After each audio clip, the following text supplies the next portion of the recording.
The bank letter sat on the kitchen table like a coiled snake. Tom Harper had 30 days to come up with $47,000 or lose half his land. His younger brother Jake walked in, saw the paper, and knew everything had changed. "They're calling the loan," Tom said. His voice was flat, dead. This is a work of fiction set during the 1980s farm crisis. While characters and events are created for storytelling, they reflect documented farming experiences and historical economic conditions of that era. Jake picked up the letter. The numbers blurred together. Their father had died 6 months ago. He'd left them 640 acres in central Iowa. They'd agreed to farm it together. Now the bank wanted money neither of them had. "What do we do?" Jake asked. Tom stared out the window at the fields. "We sell half, pay the debt, farm what's left." "Or we could expand," Jake said.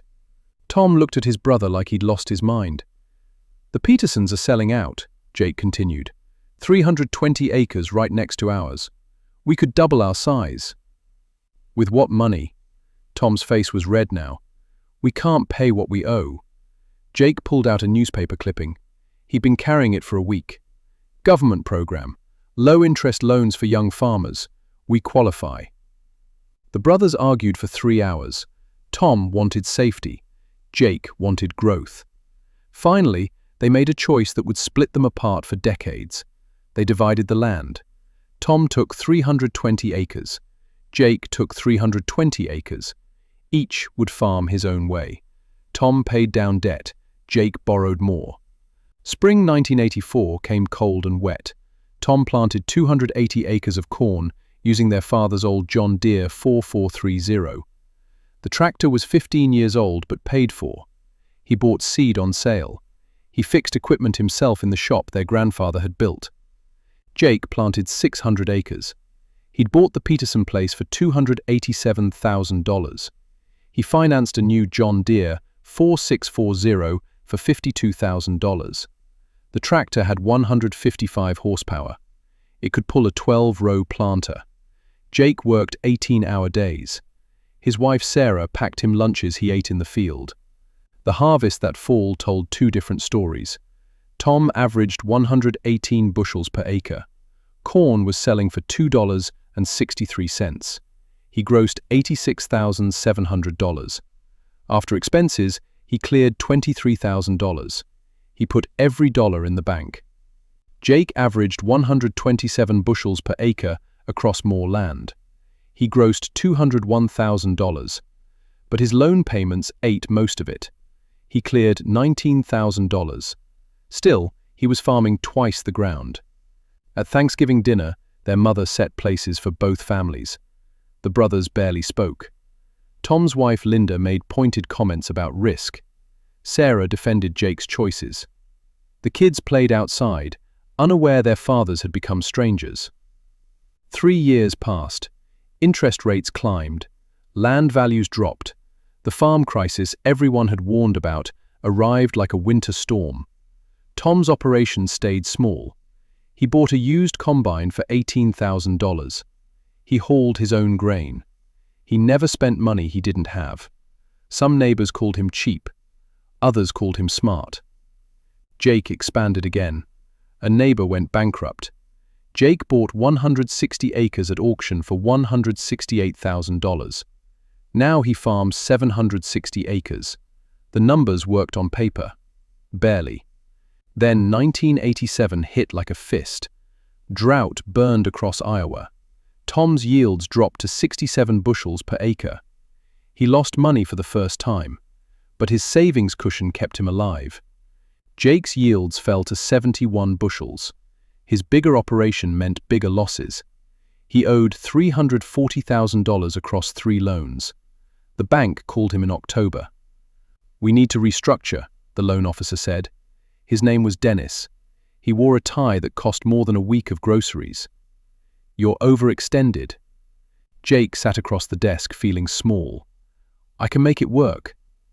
"Not at these prices." Dennis slid papers across. "We're raising your rate 2 points. That night, Jake didn't sleep. Sarah found him at the kitchen table at 3 a.m. The calculator was surrounded by crumpled paper. "We're not going to make it," he said. She put her hand on his shoulder. "Then we sell some ground." Jake sold 160 acres that winter. It broke something in him. He'd worked so hard to grow. Now he was shrinking. The buyer was an investor from Des Moines who'd never touched a plow. Tom heard about it from their mother. He drove to Jake's place on a Sunday. They stood in the machine shed. Neither knew what to say. "I'm sorry," Tom finally managed. "Don't be." Jake's voice was hard. "I made my choices." "Still brothers, though." Jake nodded. But something had changed between them. Tom's caution had been proven right. Jake's ambition had cost him. The score was kept in acres and pride. The 1990s brought better prices. Corn climbed to $3.20, then $3.75. Technology advanced. Yields improved. Tom farmed his same 320 acres. He upgraded to a 1992 John Deere 4560. He paid cash. His debt stayed at zero. People in town said he was missing opportunities. Land prices were rising. He could leverage up. "No thanks," he'd say. "I sleep fine at night." Jake rebuilt slowly. He still farmed 600 acres. His equipment was older now, more repairs, more breakdowns, but he'd survived the crisis. That counted for something. His son, Michael, was 17 in 1994. The boy wanted to farm. Jake saw himself in those eager eyes. It scared him. "You don't have to do this," Jake told him. "I want to," Michael said. Jake thought about debt and risk and midnight calculations. "Then do it different than me." Michael went to college, studied ag economics, learned things Jake never had. When he came back in 1998, he brought new ideas. "Precision agriculture," Michael explained. "GPS guidance, variable rate planting. We can optimize every acre." Jake was 52. He was tired. "Costs money." "Makes money," Michael countered. "Long term." Father and son invested $87,000 in technology. It was terrifying. It was exciting. Jake felt young again and foolish at the same time. Tom watched from across the property line. His nephew was betting big, history repeating. But times had changed. Maybe. The year 2000 arrived with computers and optimism. Corn prices softened to $1.85. The technology investments suddenly looked expensive. Michael adjusted. He cut costs elsewhere, bought used parts, negotiated better input prices. The precision equipment started proving its value. Yields climbed to 189 bushels per acre. Tom's yields hit 167 bushels. Good, but not great. His methods worked. They just didn't excel. For the first time in 20 years, Tom wondered if he'd been too careful. His daughter Amy had married a farmer from the next county. They wanted to expand. Tom had equity. He could help them. But doing so meant risk he'd spent decades avoiding. "What would Dad do?" he asked Linda. "Your dad took the risk that got you into trouble," she said. "You fixed it by being careful." "Maybe too careful." Linda looked at him. They'd been married 33 years. "You want to do this?" "I don't know." And he really didn't. Tom loaned Amy and her husband $120,000. It felt like jumping off a cliff, but it also felt right. They bought 240 acres. Tom's small empire was growing without him farming more ground himself. The brothers were 60 and 57 when corn hit $7.89 in 2012. Ethanol demand exploded. China bought everything. Farmland in Iowa sold for $12,000 an acre.